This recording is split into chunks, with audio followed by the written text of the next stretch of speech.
Welcome, Anna. Thank you for being here today. Hi, thank you for having me, Tara. So, we just want to set the scene at your campus where you're at, USC Upstate. Like, can you just sort of describe like what is this in like the mountains of South Carolina? Like, where are you at?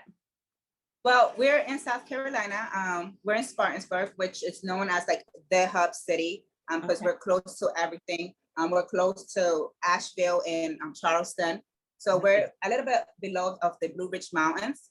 And it's beautiful because it's up and coming. So people are coming here and restaurants are opening up and it's kind of like the new food scene that's happening. So it's very interesting.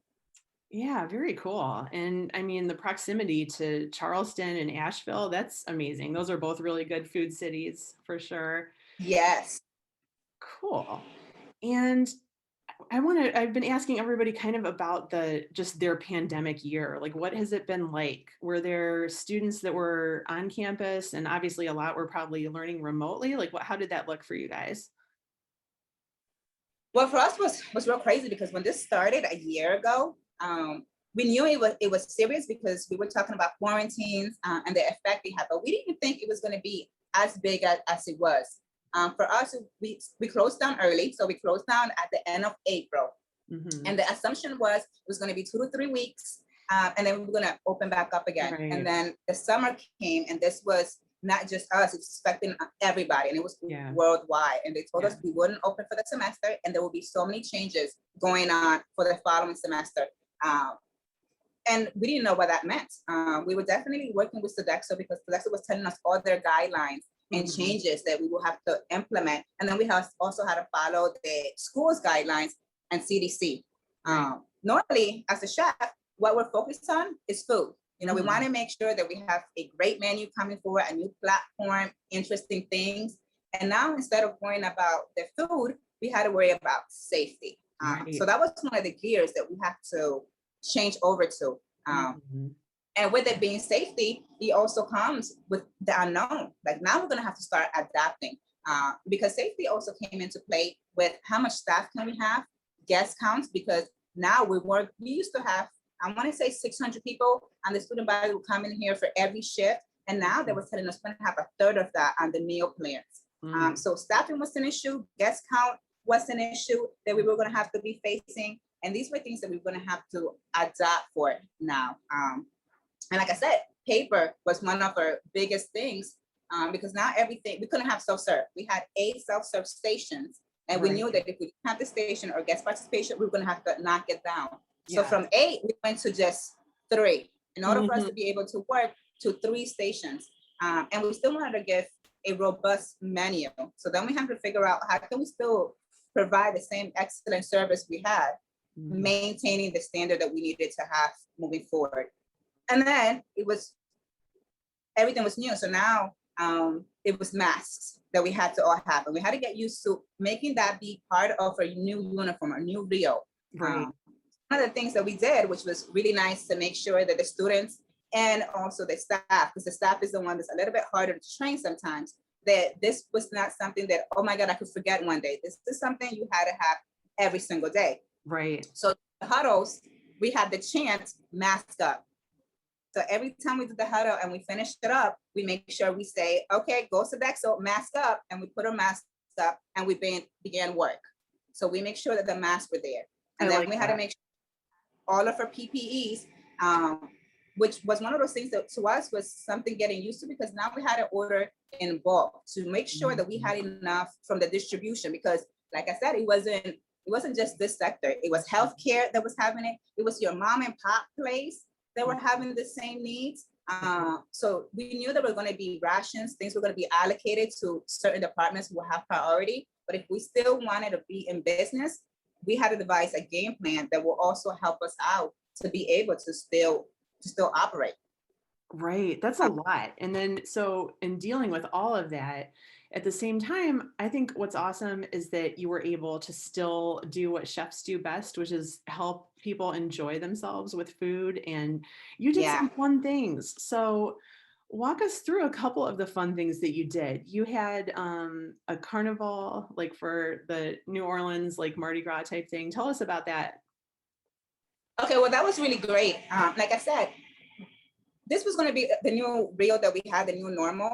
Mhm. So you could have seen, even as you went out, sometimes it was a little bit depressing. Like you went Yeah. out there and a lot of people weren't out. Now you had 6 feet for social distancing. So now it wasn't like you could have been right next to your neighbor, you know, No. talking and having all these dialogues that you normally would have had. Yeah. So one of the things that we tried to do was we have all these changes and we're adapting to it. But now the guest counts are lower. So we should be able to still offer them good things. Mhm. And one of them, again, like you said, was this carnival. So still keeping in mind that we had to have social distancing. We wanted to bring some fun things out here. So we make sure we had shaved ice, cotton candy for them. The food was all carnival themed, balloons. And it was one of those things that brought the students into what we were trying to sell. You know, we were trying to say that we were still going to act as normal as possible. We want to bring them normalcy as much as we can. And we wanted to make sure that our guest satisfaction was still there, because that's key. Mhm. Now that all of this was going on, we knew some of the pushback was all these changes. Now that menu was being limited or hours of operations had to be reduced for cleaning times that we had. So if we're taking away a lot of these things, we still want them to be able to come to the dining service and be able to enjoy their day to day and have a little highlights. So we did that with a couple of things. We did that, like you said, with the carnival. Then we did kitchen cameos, which, you know, everybody wants to know, well, who's making my food? When it Yeah. tastes good, when it tastes about who's cooking it. Mhm. So once a month, we had one of our chefs go out there and do an exhibition cooking. We told a little story about where their passion came from, who that person was, and it got the students to interact with that person. And now when they see it in the cafeteria, they go, hello, so-and-so, or I really like your dish.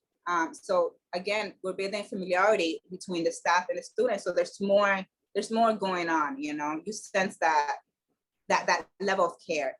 Yes, that's awesome. And that's, yeah, the whole, one of the big things with the pandemic and food service is being able to make that connection. And because so many connections have been lost. So it's like finding other ways to do that. So, I mean, it definitely seems like you're doing that, and in with keeping what the customers want too, which is another key thing that you have to do. I wanted to find out too about, you had a grill station and you changed it to made to order. Like, because you weren't happy with like how fresh it was going. Can you talk about that? Well, we always want to make changes, and I feel like in any account that I go, there's always going to be something that we want to keep making better. And Yeah. especially for the universities, I think regardless of how many stations you have open, the students sometimes just have this tunnel vision, and what Yes. they see is, oh, I don't want any of this, but I want the grill. Yeah. Like the grill is always like that focal point. Hmm. And we weren't able to do too many changes before this pandemic because we were constantly so busy. I feel like sometimes we were just trying to catch up. Right. So one of the blessings, because I could always say there's a blessing with everything that happens here, is we had to slow it down a little bit. And because we didn't have that many students, we're able to focus on a little bit more about making what we had better. Cool. And like I said, having less of the students, how it's going to make them happy. So instead, we used to be so busy before, our menu wasn't as big and they always hit the grill. So Mhm. now we just made a standard. We made a nice, easy menu with 3 specials running in every single day, quick pickup, and now made to order. The made to order was one of those things that we said, well, people want customization. Right. They want to say, I want a burger, but instead of just American cheese, I want pepper jack. And I want you to be the Right. one who puts the lettuce, tomato. They Mm. want us to be able to build for them and make it something where they have their own meal. And what better way than made to order? We made it made to order with a ticketing system. And that's what took a little bit of work, the ticketing system, to make it be something that was quick and didn't take too long. But by putting in simple items, it worked. And then we started utilizing equipment we didn't use before. We didn't have the deli open anymore, and we had a Okay. turbo chef, and the stations were side by side.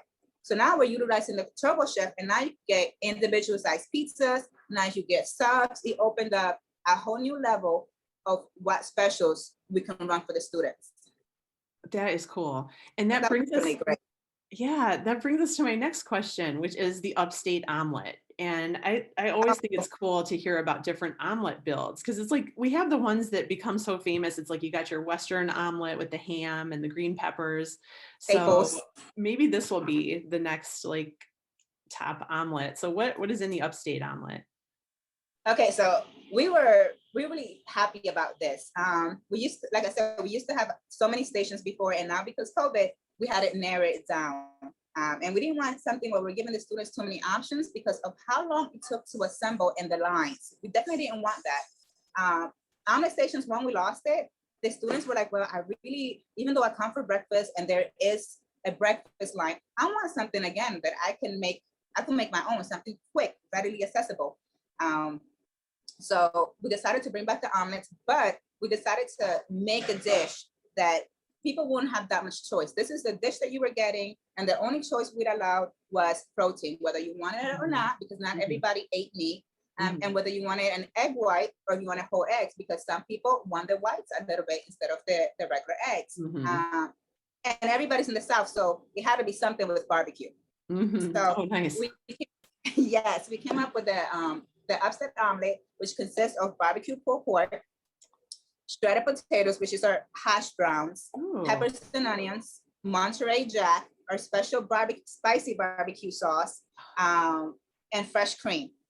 what this sounds And like the best omelet ever. I'm a big barbecue fan for sure. yeah, the students really liked it because for I want to say maybe every 2 weeks we do like a barbecue pork or we do the barbecue chicken. So they're already used to having barbecue, and now you're gonna have it also during your breakfast time. And it definitely brought in a lot of traction because now you are still getting something that you used to get. So we're going back to our roots and bringing back familiar things that they had.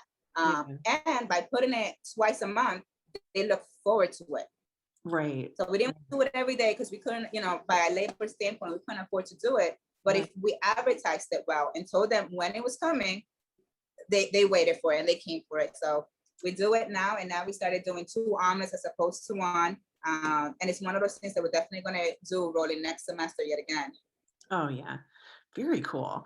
And just because you're in the Carolinas, it's all pork, which is awesome. And I was thinking if I ever got a smoker, like a home smoker, that it's just like a dream. I don't maybe when I retire or something, but I was like, I would do not whole hog, but I would do a lot of this whatever makes pulled pork, the pork shoulder. I would be smoking those But probably yeah, because I love the pulled pork. And I wanted to ask you, you grew up in the Dominican Republic. So, what are there some parallels between food in the Carolinas and food in the Dominican Republic? Do you guys have a lot of pork in the DR also? we do. Ours is the pernil. Oh yeah, Okay. And you pernil. actually do it just like you would do the pulled pork. Instead of putting the barbecue seasons on it, again, we're Spanish, so cilantro and coriander are some of the staples that we use, and heavy on the garlic, and then we use citrus. So lime juice and orange juice go into play with it. And here, Oh you're yeah, more like sometimes vinegar or pickling spices on it. right. You guys molasses. So it's the sweet and tart. And for us, it's the tart and freshness from the fresh herbs. So they really work well together.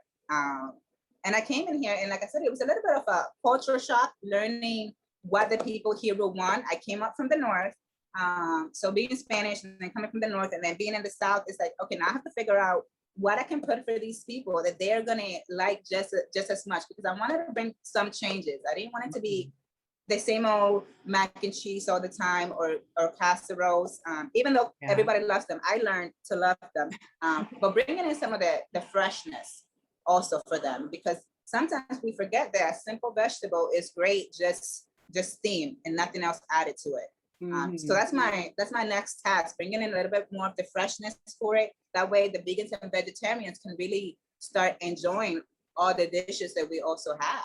Yeah, I think a lot of Southern chefs, like for a while, had been trying to go that like lightened up route where it's like it doesn't always have to be so buttery and fried. Like there are a ton of good vegetables that come into play. Yeah. So, and then combining those bright flavors like the cilantro and the citrus that you're talking about, like from the Caribbean, like that we could use more of that, like more of that freshness that goes with the fat, with the heavy, with the pork for sure. Yeah.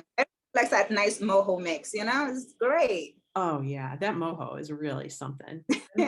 I'm definitely getting hungry already. It's morning, but I'm starting. It's time to eat. So what are some things that like some ingredients or cuisines or dishes like or just a recipe that you want to try out lately? Something that you're like, huh, I'd like to look into that. What are some things like that? Well, right now, I always like the Middle Eastern, and I've always been one of those people who, I don't know, like when I get food, I want to try something different that I don't normally always have, you Same. know? So Hmm. I want to try some of the things that normally we don't put out there. So we've been doing the beef shawarma, and it's almost like a gyro. So Hmm. who hasn't liked a gyro? Right. And now we do the shawarma, which has almost like the same properties of it. It's still nicely shaved meat. You still have almost like those Moroccan flavors that pop Oh, up in there, the garam masala, the mhm. gingers, the people don't use cinnamon. Oh These yeah, the are spices sweetness. that a lot of times are underutilized. And now I'm like, okay, let's start working with them. Marjoram is really, really good. And they're so Oh earthy. yeah. So I'm bring a little bit more of those flavors, a little bit more of the African flavors also in here, the heavy spices. Yeah. Um, Yeah. Now I want to cook, if not with herbs, then with spices. I feel like we're always masking something with a sauce. Hmm. So if we could get away from heavy saucing things and have the food speaks for itself, that'd be one great thing I set forward. Yes, yes. And it's like maybe that idea because a lot of people just love that sauce, and I'm that way sometimes too, just to have something that's kind of and it's like Like maybe that it's gravy. like all in all the Waffle Houses that are like you everything is smothered, like because you get it covered, smothered, and I forget what else. And I'm from Cleveland, so I don't know exactly all the all the ways to have it. But yeah, like that the idea of like making it super fresh. I think that sounds amazing. So what's ahead? Like you've got the summer coming up and then hopefully more people will be coming back next semester. Like what are you thinking about for campus? Like are you guys just sort of like trying to get your ducks in a row for whatever's going to come next? Well, we're definitely super excited. And like I said, the first semester, the fall, was a little rocky because the pandemic had just started and we just knew exactly what we needed to do. So we were Right. getting our foot in the door. And then the spring came in and we were like, okay, we've seen everything that didn't really work last semester and how we could start changing things up. So Yeah. now Yeah. we've had a whole year. We Mhm. know what works and what doesn't. And the Mhm. expectation is if we're not at 100%, then we're 80 to 90% Yeah. coming back full throttle. Cool. Um, so I still want to keep the grill because that's been one of the best things. That has offset a little bit of the pressure from the entree line. And like I said, students love that customization. They want to make everything themselves as much as Mhm. possible. So now I have a great staff backing me up, the ones who have remained with us. And I've been able to do one-on-one staffing with them, in training. So Oh, now yeah. they already know what I'm looking for. They've been That's able to cool. play with some of the recipes from Drive, which we didn't get a chance to do all that often before. Sometimes we had recipes and we just had to manipulate them and Right. get them done. And now we tried them 2 or 3 times and found out a lot of them are great recipes. And we've been able to brine, to properly marinate. So Mhm. all of these are things that we've learned during this pandemic that we're going to take into this Oh, new yeah. fall semester. And now we're bringing in the flavors. Mhm. Now we're looking for local flares. We want to be a little bit more interactive, engage a little bit more. The staff is so for it. And now, like I said, one of the things that I want to do is be more conscious about bringing freshness around. So a couple of dishes that we're going to start doing on what we want to do on our platform is on our entree line, doing a couple of deconstructed dishes. Ooh. So sometimes it's one of those things where, let's say you have, um, what we've been doing is the jambalayas. So Ooh. instead of making a jambalaya and making the actual dish, we'll have the base. So it's the jambalaya with the andouille sausage and the chicken on Mhm. one side, and then the rice separate. So if somebody comes in there and they want to make their own meal and they still want the rice, but they don't want it with everything that's mixed into it, they could make their own meal from the line. They could pick their Oh. starch, they could pick their vegetables and their proteins and still feel like they're getting a decent meal they chose for. That's So it's having a cool. dish, but deconstructing it.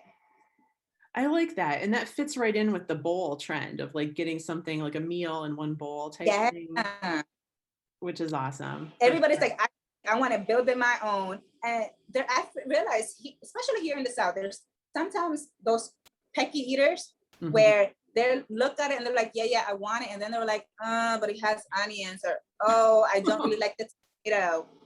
And now you're like, okay, well, we can't really pick and choose everything that you want on it, but Right. because it's not all mixed in together, if it's something that you can have because of an allergen, or if you can Right. have because now you don't want all those carbs, well, Right. you're able to come in here and build what it is that you want. So it's that option that you have in Mhm. there. And now we, I want to say right here now, from the district that we have, the Mhm. upstate here has the biggest populations with vegan and vegetarians.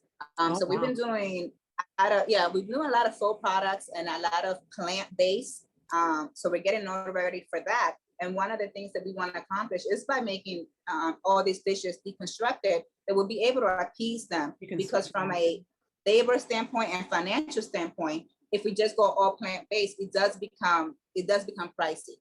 But Right. now if we deconstruct it, we're still able to cater to them and still build all the needs, and maintain that play cost that we have to have.